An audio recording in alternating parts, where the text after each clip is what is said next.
चलिए अपन त्रिभुज पे आधारित कुछ क्वेश्चन सॉल्व करते हैं।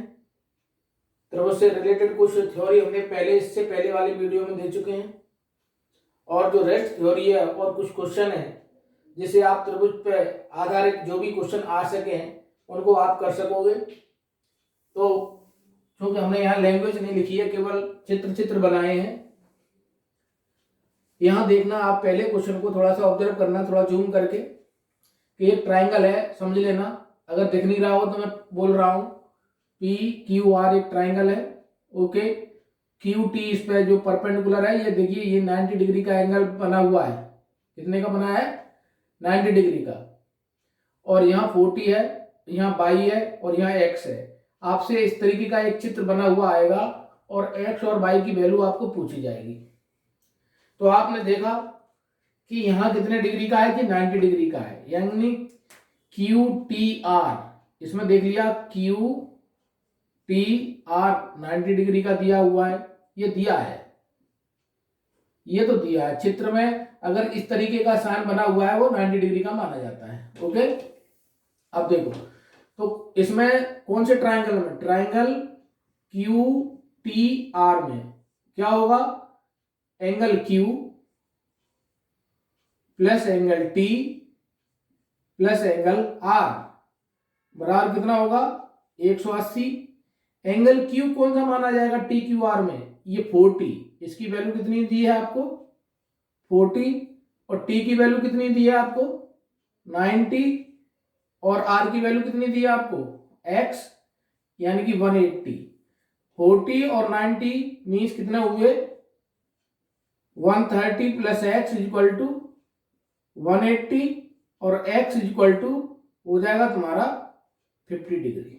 ये इस तरीके से आपने इसको सॉल्व कर लिया, x की वैल्यू निकाल ली, त्रिभुज के तीनों कोणों का योग लगा दिया। आप देखिए अब कौन सा बचा अपने पास? ये y की वैल्यू निकालनी है। तो y की वैल्यू कैसे निकलेगी? यहां ये कितना निकल गया है? x। ये कितना है? x तो निकाल ली। अब y की वैल्यू आप कैसे निकाल सकते हैं बताइए? क्योंकि ये x निकल आया और इसमें क्या दिया है और देख लेते हैं, कुछ हिडन तो नहीं दिया हुआ है। क्वेश्चन में देख लेते हैं, परपेंडिकुलर दिया है और यहाँ 30 और दिया है। एक चीज, x की वैल्यू तो 50, यहाँ 30 और दिया, ये भूल गए। यहाँ 30 दिया है, ये देखो, ये 30 और दिया, यहाँ 30 दिया हुआ है। और x की वैल्यू हम ऑलरेडी 50 निकाल चुके हैं, देखना। ये और ये कौन से ट्राइंगल की बात करें? अब ट्राइंगल PSR में, PSR में हम कौन कौन सा एंगल निकाल सकते हैं? PSR में ये वाला छूट गया है, ये वाला देखो, ये वाला जिसपे हम बात कर रहे हैं।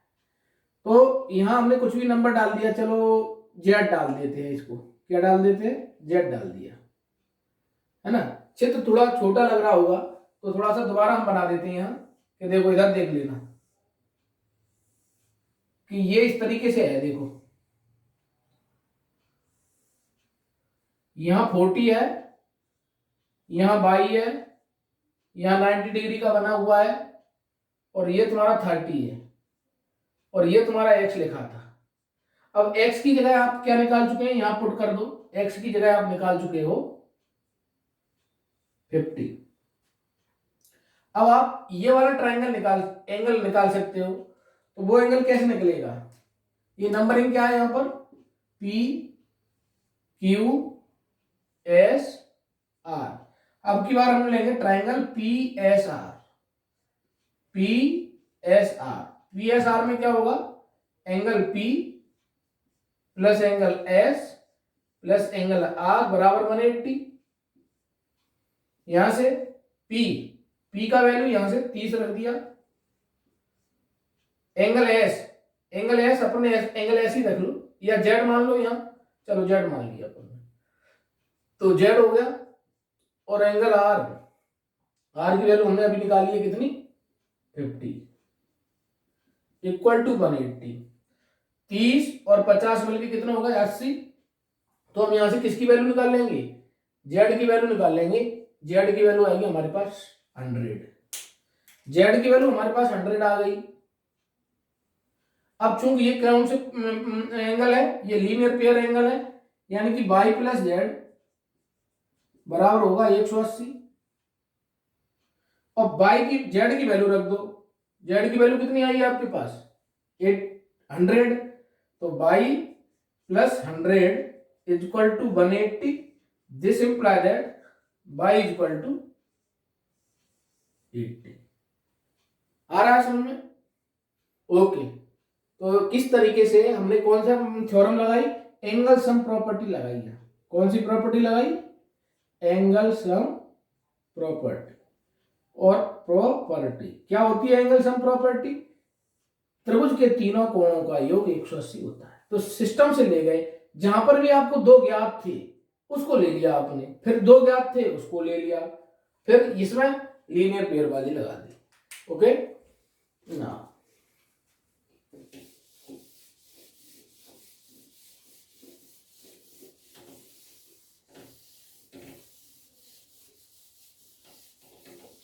ये वाला क्वेश्चन देखना, इसमें क्या दिया है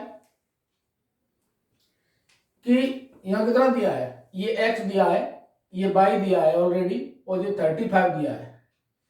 तो हमें ऐसे कोई दो ट्रायंगल ले लो, ऐसे दो कोई ट्रायंगल ले लो, ऐसा कोई ट्रायंगल ले लो जिसमें दो एंगल दिए हो। अब देखना यहाँ के निशान बनाए तो ये कितने का हो गया, 90 का हो गया। इसमें कोई नंबर इन कर दो, ए बी सी, चलो डी मान लिया। तो ये 90 है और इसमें ये 35 है। तो हम x को निकाल सकते हैं, क्या हो जाएगा यहां से डायरेक्ट इस वाले में। अब कुछ नहीं लिखना है आपको, x plus 90 plus 35 equal to 180। Okay. अब 90 में से इधर कैसे आप लोग घटाना चाहते हो, मैं तो ऐसे कर दूंगा, 90 में एक 90 तो इसमें ऑलरेडी है, 90 90 कैंसिल हो गए, 90 में से 35 को मैंने घटा दिया। तो ये कितना बचेगा, 55 बचेगा। यस 55 बचेगा। किसकी वैल्यू आ गई अब हमारे पास x की वैल्यू आ गई ऑलरेडी कितनी, 55। अब देखना, अब हम कौन से ट्रायंगल को सॉल्व कर सकते हैं। अब हम ये वाला एंगल निकाल सकते हैं। x की वैल्यू हमारे पास हो गई, यहाँ x की वैल्यू हटा देते हैं थोड़ी बहुत, थोड़ी देर के लिए। जहां x था पहले, लेकिन वो कितना निकल आया, ये 55 निकल आया। अब इस वाले ट्रायंगल को लें और इस वाले, मतलब इस वाले ट्रायंगल को ले लें जिसमें कि दो एंगल हमको ऑलरेडी पता चल गए, और ये वाला हमारा निकल आएगा। तो ये कैसे निकलेगा ना, अपने आप देखना, 45 प्लस 55, यहां मान लो हमने 1 डाल दिया, 1 इक्वल टू कितना होना चाहिए, 180, 45 और ये कितने हो गए 55, 45 और 55 100, यानी कि एंगल 1 इक्वल टू कितना आया 100। और 1 की वैल्यू यहां रख देंगे तो y की वैल्यू अपने आप कितनी आ जाएगी, 80 आ जाएगी। इसको सॉल्व कर पाओगे कि नहीं कर पाओगे, angle 1 plus angle y equal to 180, और एंगल 1 की वैल्यू कितनी आ गई है 100। 100 जैसे ही यहां पुट किया 100 उधर जाएगा, तो y की वैल्यू कितनी बचेगी, 80 बचेगी। अगला क्वेश्चन देखो,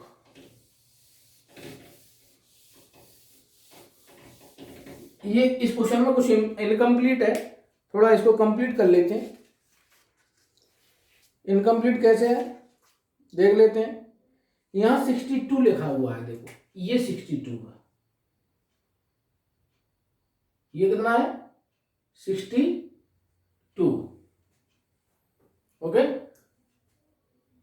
ये है 62, पेन को इंक हो रहा है।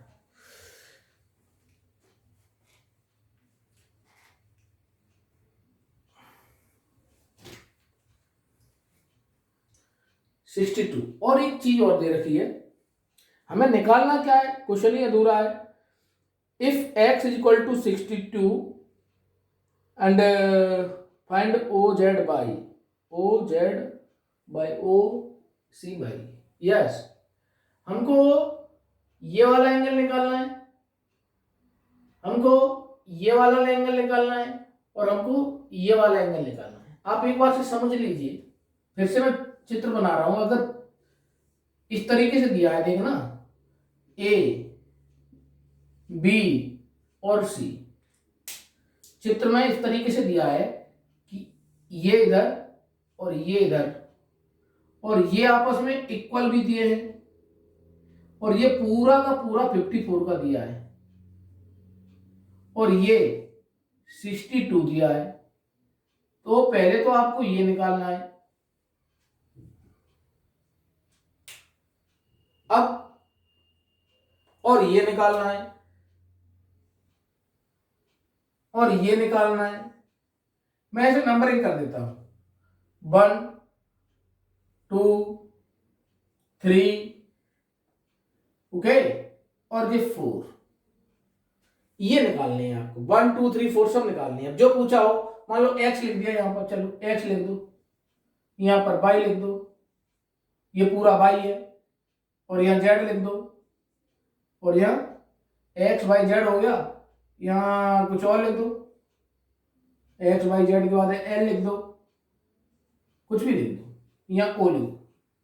हमें ये वैल्यू चाहिए, x y z, capital Z लिख दो, बड़ा Z, है ना, a लिख दो, कुछ भी लिख दो, इससे कोई फर्क नहीं पड़ता, स्मॉल a लिख दो। अब देखना, जब ये दोनों एंगल आपस में इक्वल है, कौन सा एंगल इक्वल है, आप पहले सबसे पहले समझिए कि यहां जो एंगल दिया है ये वाला, आपको कौन सा वाला, ये वाला, वो कितना है 54, और ये एंगल कितना है 62। तो हम कौन सा एंगल निकाल सकते हैं, ये C, और C किसकी वैल्यू होगी, y की वैल्यू होगी।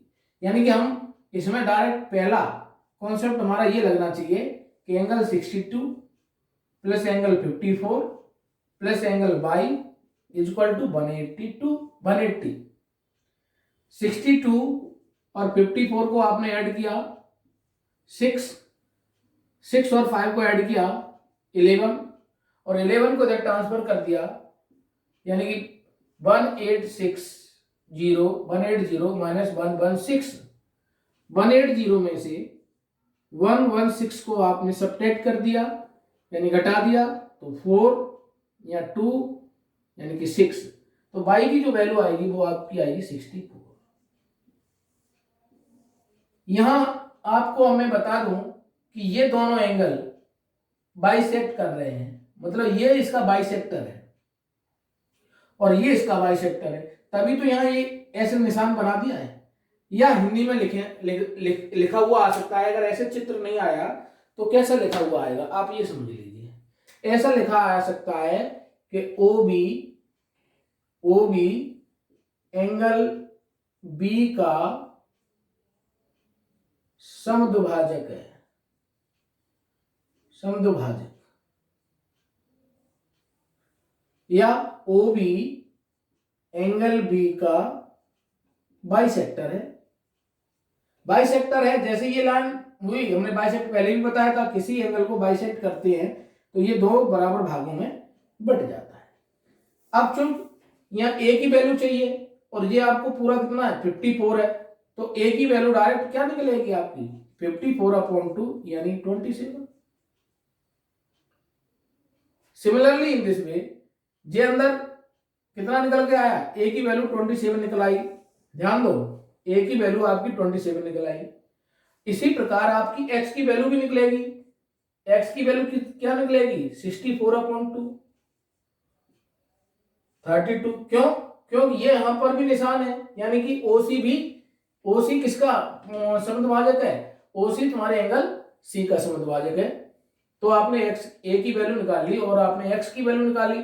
अब जो तुम्हारा जो चित्र बना, वो कहने का मतलब ये हुआ, ये एक ट्रायंगल है जिसमें यहां की वैल्यू निकालनी है आपको, जो z, और ये a की वैल्यू आप ऑलरेडी निकाल चुके हो, मान लो 27, और ये वैल्यू निकाल लो आप 32। ये अंदर वाला ट्रायंगल हमने केवल बना दिया। अब इसमें फिर से आपने 180 वाली थ्योरम लगा दी, z क्या, z plus 27 plus 32 equal to 180। तो इस तरीके से यहां से आपको किसकी वैल्यू मिल जाएगी, z की वैल्यू मिल गई, यहां से आपको a की वैल्यू मिल गई, और इधर से आपको y की वैल्यू मिल गई। तो हमने सबसे पहले ये देखा कि एंगल सम प्रॉपर्टी लगाने के लिए हम ऐसे ट्राइंगलों को सर्च करते हैं कि जिसमें कम से कम 2 एंगल दिए हों। जब 2 एंगल दिए होंगे तो तीसरा अपने आप निकालते जाओ। ये तरीका अपनाना पड़ेगा। कुछ क्वेश्चन और लेते हैं।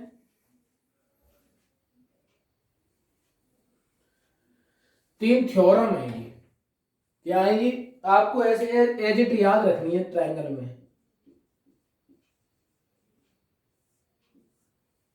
कभी कभी ये डायरेक्ट ऐसे ही पूछ ली जाती हैं। इसका मतलब क्या हुआ है?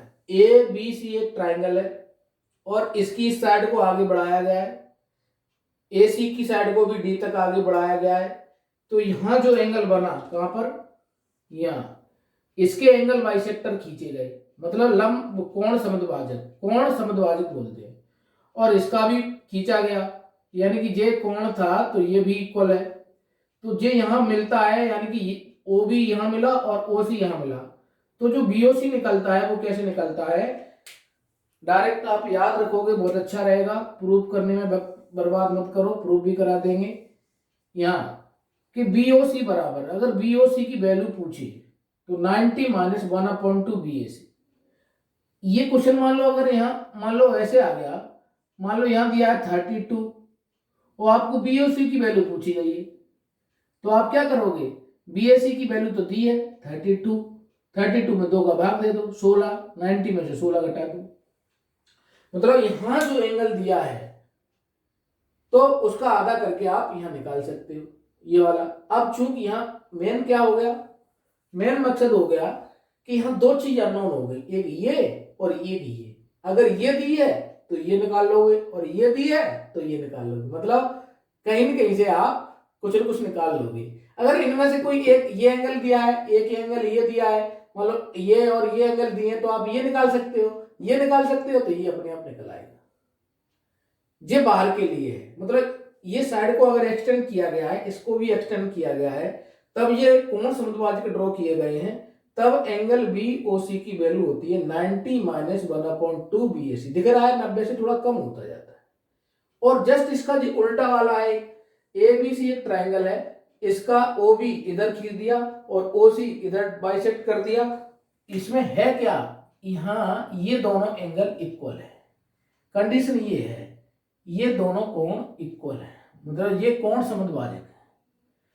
तो अभी हमारा यहाँ एक, इससे पहले हमने एक क्वेश्चन किया था कि वहां कितना आ रहा था 62, और डायरेक्ट अगर ये पूछा है तो बीओसी बराबर कितना होता है? 90 प्लस 1/2 इंटू 62, यानी कि 90 प्लस 31, यानी कि 9 3 12, यानी कि 121, 9 3 11, 9 3 12, सही है, डायरेक्ट निकल आता। ये क्वेश्चन है कि अगर इस तरीके से बनाए थे इसको, देखो ये एक ट्राइंगल है और ये भी एक ट्राइंगल है, इधर से ए बी सी एक ट्राइंगल है, पी क्यू आर एक ट्राइंगल है। कितने एंगल बने? 1 2 3 4 5 6। इन सब का सम कितना होता है? 180 होता है। तो ये आपको याद रखना है। अब कुछ क्वेश्चन, थोड़ा हम आगे की ओर बढ़ रहे हैं। इसमें हम ट्राइंगल की तो बात कर ली है, हम इसमें चतुर्भुज की ओर बात कर लेते हैं। इसकी बात करते हैं अपन, चतुर्भुज की। अच्छा ये देखो कि थोड़ा सा और ध्यान दो कि ये त्रिभुज है, इसके इन सभी कोणों का योग कितना होता है? एबीसी बराबर 180 होता है।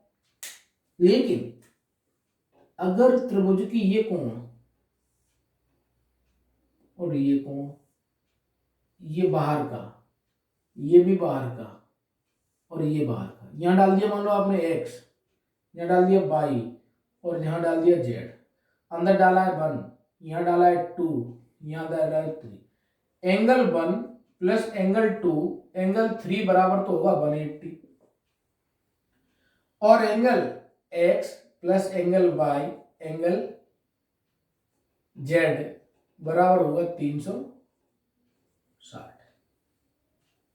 कितना होगा? 360। तो ये क्या हुआ? किसी भी पॉलीगन, इसको पॉलीगन बोलते हैं, बहुभुज, क्या बोलते हैं, बहुभुज, किसी भी बहुभुज के बाहरी कोणों का योग 360 डिग्री होता है, चाहे वो कौन सा भी हो, चाहे चतुर्भुज हो, चाहे पंचभुज हो, चाहे षटभुज हो। अंतः कोण बदलते जाते हैं, अंतः कोणों का योग बदलता जाता है। अगर वो त्रिभुज है तो 180 है, अगर वो चतुर्भुज है तो 360 है, पंचभुज है तो वो 540 है। तो ये याद नहीं किए जाते, इनका एक फॉर्मूला डेवलप हो जाता है, वो हम आपको बताएं। साइड के अनुसार उसका फॉर्मूला डेवलप हो जाता है, किस तरीके से डेवलप होता है हम वो भी बताएंगे। इसमें नंबर ऑफ साइड्स कितनी है, इसमें नंबर ऑफ साइड्स 3 है। तो एक्सटीरियर एंगल अगर सबका बराबर है, ये रेगुलर समबाहुभुज हो, अगर इसमें एक चीज और है, अगर कोई बहुभुज समबाहुभुज हो, समबाहुभुज, बहुभुज, समबाहुभुज का मतलब होता है 1 2 3, ये समबाहुभुज है, लेकिन ये समबाहु त्रिभुज भी है, लेकिन समबाहुभुज है, तीनों साइड इक्वल है। अगर इसकी तीनों साइड इक्वल है तो यहां का जो एरिया कोण कितने का होगा, वो कोण होगा 120 डिग्री का। क्यों? क्योंकि अंदर का उस समय कितने का हो जाएगा, अंदर का उस समय हो जाएगा 60 डिग्री का, हम पहले भी बता चुके हैं।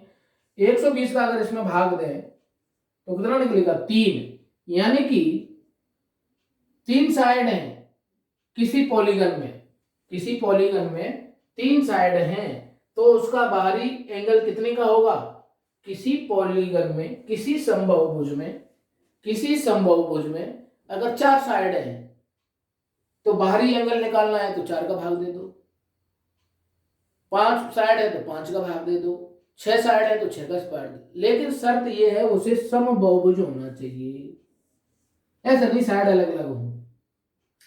ये समझ में आ गया होगा, जो तो हम पहले ही बता चुके थे, जे एक्स्ट्रा बता दिया आपको। चलिए हम बता रहे थे कि जी कैसे निकलता है। चलिए एक ट्रायंगल बनाइए, बना लो, ये ट्रायंगल बना लिया, ए बी सी, एन बराबर कितना है यहाँ पर 3, और angle sum A plus B plus C बराबर कितना है 180। चलो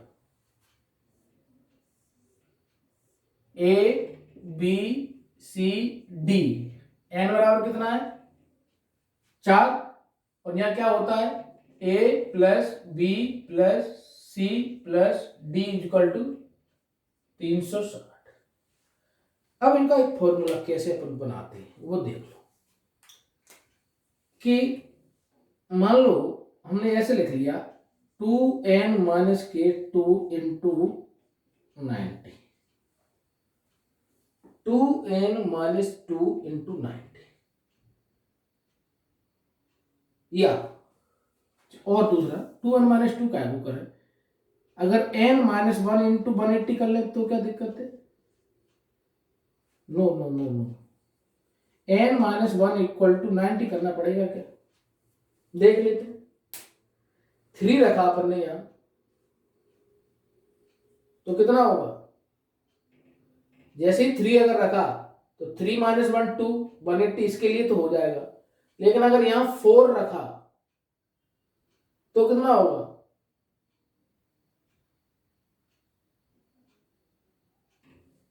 थ्री रखा तो ये तो कंप्लीट हो नहीं रहा है।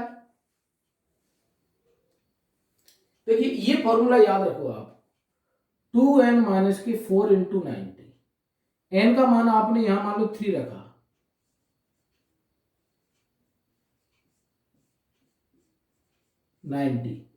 तो 3 दूनी 6 माइनस के 4 इंटू 90, 6 में से 4 गए तो 2, यानी कि 2 इंटू 90, यानी कि इक्वल टू कितना आया 180।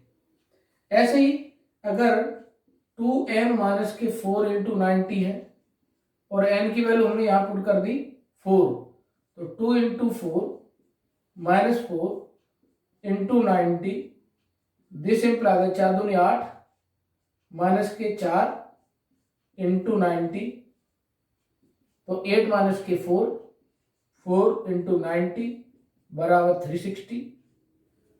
ऐसे ही अगर हमारे पास कितना हो गया, पंच बहुभुज हो गए, 1 2 3 4 5, एन का मान कितना हो गया 5, तो 2 इंटू 5 माइनस के 4 इंटू 90, 5 दूनी 10 माइनस के 4 इंटू 90, 6 इंटू 90, 6 9 54 540। तो फॉर्मूला क्या निकल के आया है कि 2n माइनस के 4, 2 को कॉमन इंटू भी ले सकते हैं, ऐसे ऐसे भी लिख सकते हैं, किताबों में इस तरीके से भी लिखा रहता है n माइनस 2 इंटू 180, ऐसे लिख लो। n का मान 3 रखा, 3 में से 2 गए 180, 4 रखा 360 हो गई। इस तरीके से ये और एक वो तो एक ही बात है। तो इस तरीके से हम ट्राइंगल मतलब बहुभुज के एंगलों का सम निकाल सकते हैं अगर पूछा जाए तो। ठीक है, और कुछ क्वेश्चन और एक्स्ट्रा लेते हैं।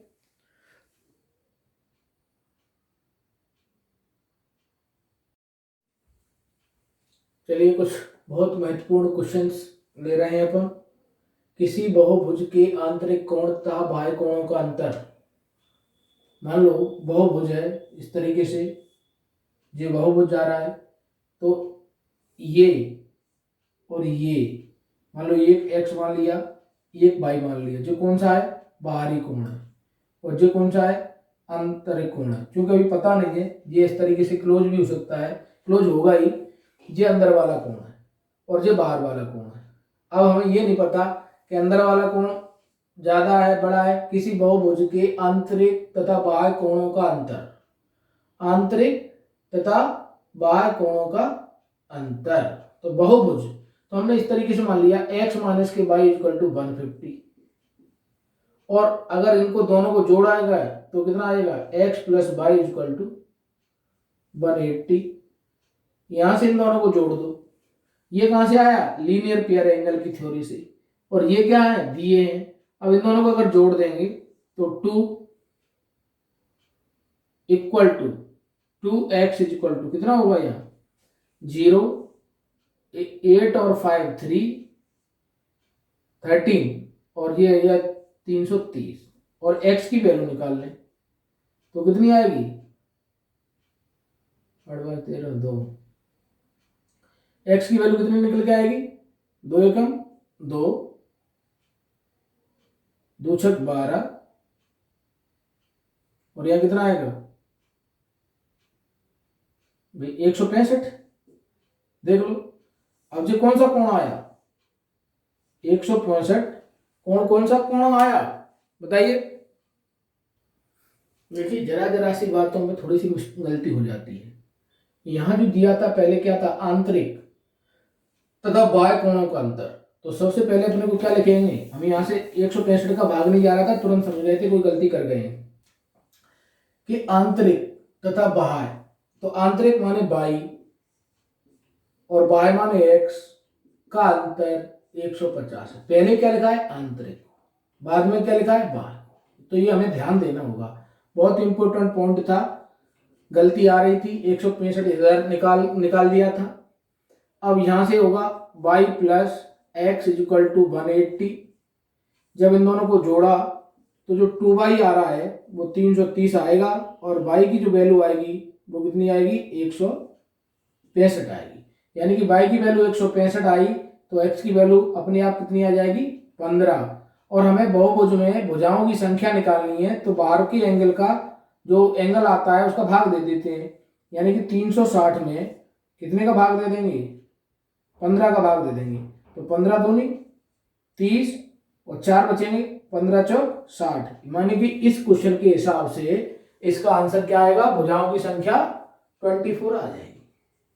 तो हमें यहां ध्यान देना है, एकदम आंख मूंछ के काम नहीं करना है। हमने इधर से घटा दिया था बाह्य कोण में से आंतरिक कोण घटा दिया था, जब दिया क्या था आंतरिक कोण में से बाह्य कोण को घटाना है। ठीक है, दूसरा क्वेश्चन, किसी बहुभुज का प्रत्येक आंतरिक कोण दिया है, देखना फिर से इधर यानी कि अगर ये इधर निकाल दिया जाए और ये हमें दिया है 144, ये 144 है तो ये कितना होगा 180 में से घटेगा, निकाल दो कितना होगा 16, 16 के बाद ये हो गया 5, जो हो गया 36, यानी कि ये बचेगा 36 डिग्री।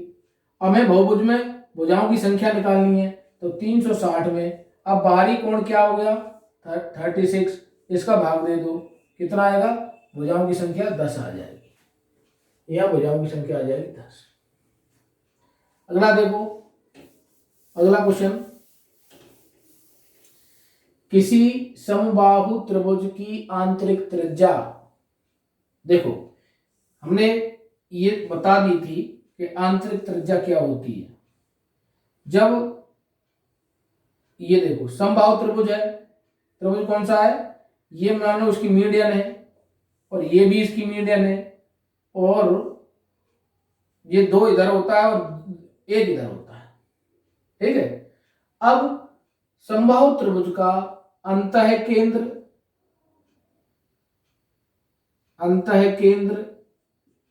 केंद्रक और जो लंब केंद्र जो निकलते हैं वो सब एक ही होते हैं।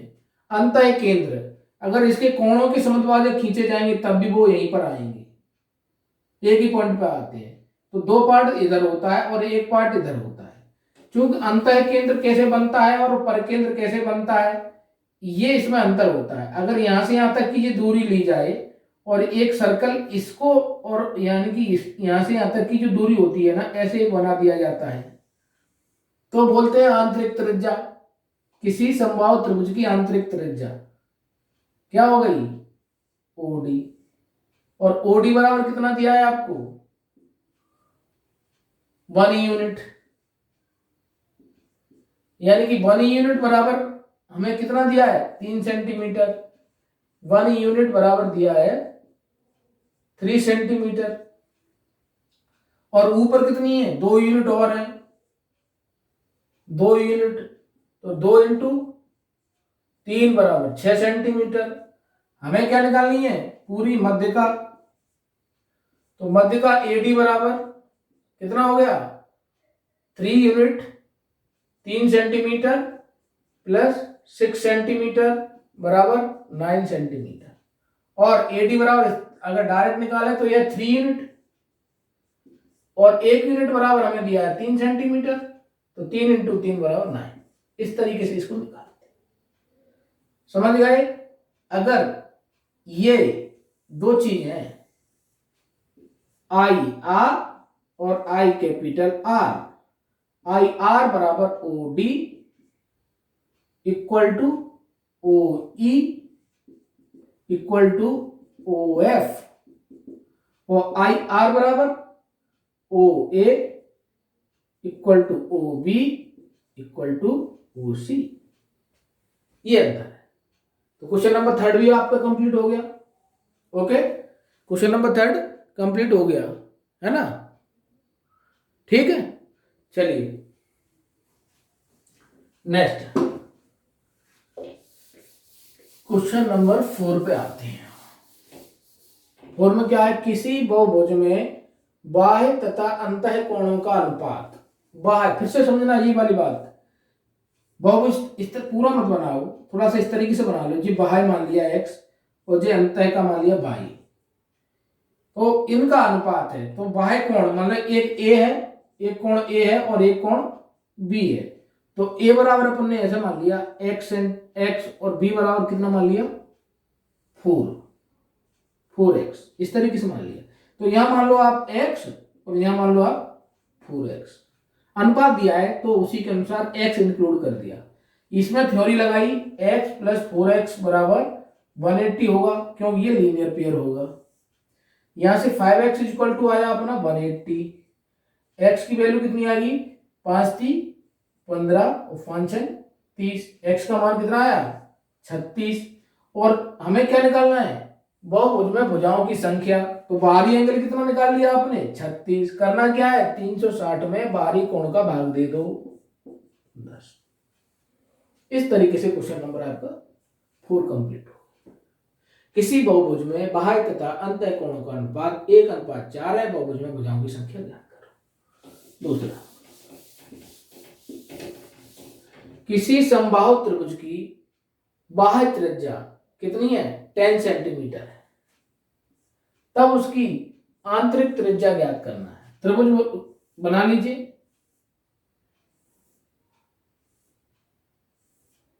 ये 2 पार्ट है और ये 1 पार्ट है। 2 यूनिट बराबर कितना दिया है? 10 सेंटीमीटर। तो 1 यूनिट बराबर कितना हो जाएगा? 5 सेंटीमीटर। तुरंत उसका आंसर आ गया। आंतरिक त्रिज्या कितनी निकलेगी? 5 सेंटीमीटर। तो इस तरीके से आपके ये कोण, बहुभुज के कोण किस तरीके से निकाले जाते हैं, इस पे आधारित हम क्वेश्चन करा चुके हैं। कुछ क्वेश्चन थोड़े से 2-4 क्वेश्चन और ले लेते हैं, जिससे फुल लेंथ वीडियो मिले, आपको ज्यादा से ज्यादा क्वेश्चन प्रैक्टिस करने को मिले। ओके, चलिए 2 क्वेश्चन और देख लेते हैं। पहला क्वेश्चन है, किसी समबाहुभुज के आंतरिक कोण का मान कभी भी नहीं हो सकता। तो ये किस तरीके से फाइंड आउट करते हैं? हम क्या करते हैं, जो आंतरिक कोण दिया रहता है उसको 180 में से घटाओ। तो 150 को घटाया, मिला क्या? 30। क्या 30 का भाग 360 में जा रहा है? यस। कितनी बार जा रहा है? 12 बार जा रहा है। यानी कि उस बहुभुज में भुजाओं की संख्या 12 होगी। 105 को 180 में से घटाया तो हमें 75 मिलेंगे। क्या 360 का भाग 75 में जा रहा है? पहले हमने इसको काट दिया, 15 से काट दिया, 15 से 5 बार कट गया, और ये कितना बार कट गया? 15 दूनी 30 और 15 चौक 60, यानी कि 24/5। ये वैल्यू इंटीजर नहीं है, ये इंटीजर नहीं है। आंसर यही मिल गया। भाग कंप्लीट जाना चाहिए। यहाँ देखो, 180 में से 108 को घटाया तो वैल्यू मिलेगी अपने को 72, और 360 72 से कैंसिल हो रहे हैं या नहीं? बिल्कुल हो रहे हैं, 5 बार हो रहे हैं। 5 दूनी 10, 5 35, यानी कि 5 कंप्लीट आ गया। 144 को अगर 180 में से घटाया तो कितना आ रहा है? कितना आ रहा है? 6, और यहाँ कितना आएगा? 3, यानी 36 आएगा, और 36 का भाग भी 360 में चला जाएगा। तो आपको पता चल गया कि 105, मतलब इस तरीके के कोई ऑप्शन आ जाते हैं तो आप क्या करना, 180 में से उसको घटाना और फिर उसमें 360 का भाग देना। तो अगर भाग कंप्लीट चला जाता है तो वो एंगल उस बहुभुज का आंतरिक कोण होगा। अगर कंप्लीट भाग नहीं जाता है तो वह एंगल उस बहुभुज का पार्ट नहीं होगा। ओके, चलिए समझ में आ गया होगा। क्वेश्चन नंबर 2, अगर ये ए बी और ए सी दोनों बराबर दी हैं और हमें तब x की वैल्यू निकालनी है, ये क्वेश्चन मार्क बना लो। चूंकि ये दोनों बराबर हैं तो ये वाला पार्ट भी कितना हो जाएगा? 2x - 20, यानी कि हमें इसमें एंगल सम प्रॉपर्टी लगाएंगे तो क्या होगा? x + 2x - 20 + 2x - 20 = 180। x 2x और 2x इसको जोड़ दिया आपने, कितना हुआ? 5x, और 20 और 20 को जोड़ा तो -40 = 180। 5x = 180 + 40, 5x = कितना हो जाएगा? 0, 8 और 4 2, यानी कि 320 हो जाएंगे, 220 हो जाएंगे। कितना हो जाएंगे? 220। ओके, अब 5 का भाग दे दो, इसमें 220 में दे दो। 5 चौक 20 और 5 चौक 20, यानी कि जो x का जो आंसर आएगा 44 डिग्री आएगा। अगर कोई कहे आपको एंगल बी कितना आएगा, तो एंगल बी कितना आएगा?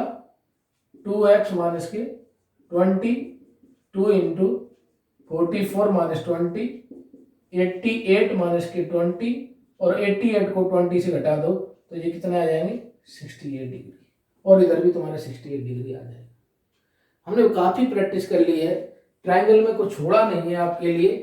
जितने संभव क्वेश्चन आपके लेवल के हिसाब से बन सकते हैं। ऐसे तो ट्रायंगल अगर पढ़ने बैठ जाए तो कॉन्ग्रुएंट ट्रायंगल में बहुत बड़ा टॉपिक है, सिमिलर ट्रायंगल बहुत बड़ा टॉपिक है, लेकिन हमने जो मेन थ्योरम्स थी, किस तरीके से क्वेश्चन इसमें आ सकते हैं, वो हमने आपको कंप्लीट दे दिए हैं। और जो भी इसमें कुछ कमी रह गई होगी देने में, चूंकि समय सीमित है, अपने को सीमित समय में ज़्यादा से ज़्यादा करना है, तो हम इसकी क्या करेंगे, ट्रायंगल की सेपरेट शीट भी बनाने का प्रयास करेंगे कि आपका पेपर बहुत अच्छा चला जाए, है ना। हम सबकी शुभकामनाएं आपके साथ हैं। हम बार बार यही अपेक्षा कर रहे हैं कि हमारे ज़्यादा से ज़्यादा प्रतिभागी, हम तो ये सोच रहे हैं सभी के सभी सिलेक्ट मुरैना से ही हों, ठीक है, तो सबके सब सिलेक्ट हों, ठीक है। चलिए, अगर समय मिलता है एक दो क्वेश्चन इसमें और ऐड कर लेंगे, नहीं तो इतना ही सफिशिएंट है। ओके, चलिए, ट्रायंगल तो इसमें हो गया। हम सोच रहे हैं इसमें थोड़ा सा कहीं अगर वृत्त का कोई पार्ट, एक्स्ट्रा पार्ट अगर आपको दे दें तो वो अच्छा रहेगा आपके लिए। क्या, क्योंकि उसमें वृत्त तो लिखा ही हुआ है ना, आयत और उसके तो मेंसुरेशन लिखा है, उसमें पैरेललोग्राम वगैरह कुछ ज्योमेट्री में तो नहीं लिखा है। ज्योमेट्री में केवल ट्रायंगल तक लिखा हुआ है, सिलेबस के अकॉर्डिंग की बात करें तो। क्योंकि वृत्त लिखा हुआ है, वृत्त भी हम मेंसुरेशन में काफी कुछ पढ़ चुके हैं, लेकिन कुछ एक आध दो थ्योरम वृत्त की और हम आपको डिस्कस कर लेते हैं। नंबर 1 क्या है, जे मान लो एक वृत्त है और जे वृत्त की एक जीवा है।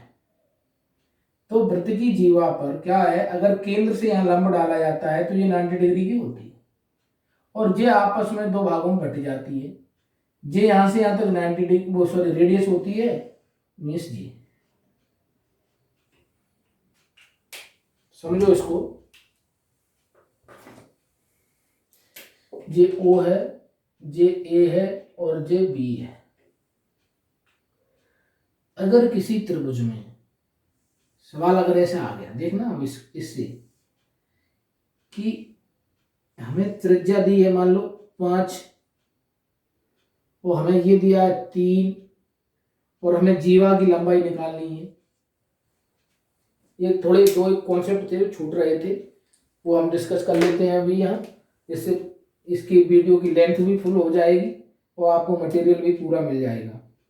ओके, अब आपने देखा ये 90 डिग्री का एंगल है, तो जब आपने इसमें पाइथागोरस थ्योरम लगाएंगे, यहाँ डी मान लो इसको, यहाँ डी मान लो, जी हमेशा अगर इसमें परपेंडिकुलर डालते हैं तो ये दो भागों में बट जाती है। यहाँ से क्या होगा, आपका एक O A square is equal to O D square plus A D square, एक थ्योरम बनेगी। कौन सी थ्योरम है, जिसको आप सभी जानते हैं, पाइथागोरस थ्योरम। और ओ ए का वैल्यू कितना है वहां पर 5, और ओ डी की वैल्यू कितनी है 3, और ए डी की हमको निकालनी है। तो जब आपने इसको सॉल्व किया तो यहाँ 25 आ जाएगा, इसको इधर ट्रांसफर किया तो ये 9 आ जाएगा, और यहाँ ए डी स्क्वायर आएगा। अब हम ए डी की जब वैल्यू निकालेंगे तो हमारे पास कितनी आ जाएगी 4 आ जाएगी। चूंकि ये 4 है, हमें ए बी निकालना है, तो क्या करेंगे, ए बी निकालना है। चूंकि ये इतनी 4 हो गई तो ये ऑलरेडी 4 हो जाएगी, यानी कि ये क्या होगा, ए बी इक्वल टू 8 हो जाएगा। तो इस तरीके का एक क्वेश्चन वृत्त में और ऐड कर लो। दूसरा एक और बता रहे हैं, जे वृत्त है और जे वृत्त की टेंजेंट है, स्पर्श रेखा। क्या है जे, सिलेबस में नहीं है, कहीं आ जाए तो देख लेना। और ये वृत्त का केंद्र है, वृत्त के केंद्र से इस बिंदु को जब मिलाते हैं तो यहाँ 90 डिग्री हो जाता है, और अगर इसको मिला दें तो इसमें ओ डी ए हमेशा कौन सी थ्योरम लगेगी, पाइथागोरस थ्योरम लगेगी। अब मान लो इसमें 3 चीजें हो गई, कौन कौन सी, एक ये हो गई, मतलब एक है ओ डी, एक है तुम्हारा ए डी, और एक है तुम्हारा ओ ए, समझे ना। अगर इन तीनों में से कोई एक दो दी है तो तीसरी आप अपने आप निकाल सकते, ठीक है। तो त्रिभुज में और भी है कुछ चीजें, त्रिभुज को और थोड़ा सा और डिस्कस कर लेते हैं, एक दो चीज त्रिभुज की। ये थ्योरम एक इम्पोर्टेंट है, ये वाली थ्योरम इम्पोर्टेंट है, और कौन कौन सी थ्योरम इम्पोर्टेंट है उनको थोड़ा सा इसमें मान लीजिए। ये एक सेमी सर्कल है, या ऐसा मान लो कि ये एक सर्कल है और ये वृत्त का व्यास है। क्या है? वृत्त का व्यास। तो यहां कोई भी पॉइंट हो और उसको अपन अगर इसको इससे मिलाया, इसको इससे मिलाया, तब भी ये 90 डिग्री का होगा। इसको इससे मिलाया, इसको इससे मिलाया, ये भी 90 डिग्री का आता है। ये सब 90 डिग्री के आते हैं। कोई भी अगर ऐसे ना देखा जाए तो कितने के आते हैं? 90 डिग्री के आते हैं। तो अगर इस तरीके से पूछा गया, मान लो कोई चित्र बना हुआ आ गया, ये वृत्त का व्यास है और इस तरीके से यहाँ बना हुआ है ये, और यहाँ लिखा हुआ है 30 और यहाँ लिखा है x, ये पूरा यहाँ आएगा, है ना, x। तो बस आपको पता होना चाहिए, चूंकि यहाँ जो बन रहा है वो अपने आप क्या होगा? 90 होगा। 90 होगा तो ये एंगल सम प्रॉपर्टी से इसको सॉल्व कर लेंगे। ओके, आगे जो हो गया। और क्या सब अच्छा रहेगा आपके लिए? ये वाला, चलो ये और लिख लो कि एक क्वाड्रिलेटरल ऐसे बना लो वृत्त के अंदर, इसको चक्री चतुर्भुज बोलते हैं, ABCD, चक्री चतुर्भुज बोलते हैं। क्या बोलते हैं? चक्री चतुर्भुज। तो इसमें इन दोनों का कोणों का योग 180 होता है। आमने सामने कोणों का योग कितना होता है? 180 डिग्री होता है। और इन दोनों कोणों का योग B + D = B 180 डिग्री होता है। एक ये थ्योरम लिख लो, ये वाली लिख ली आपने, समझ ली। इसको भी लिख लो। एक और है, कौन सी है वो? चित्र बना लो बस, कभी आ जाए तो देख लेना कि ये एक सर्कल है और ये एक त्रिज्या है। यहाँ दो पॉइंट हैं P और Q, और इसको अगर इससे मिलाएं, इसको इससे मिलाएं और यहाँ कहीं कोई भी पॉइंट ले लें, यहाँ या R ले लिया और ये O ले लिया, तो इसमें और इसमें क्या रिलेशन होता है? इसमें और इसमें एक रिलेशन होता है कि POQ, ये दिख रहा है बड़ा है, एंगल POQ बराबर एंगल PRQ होता है, 2PRQ।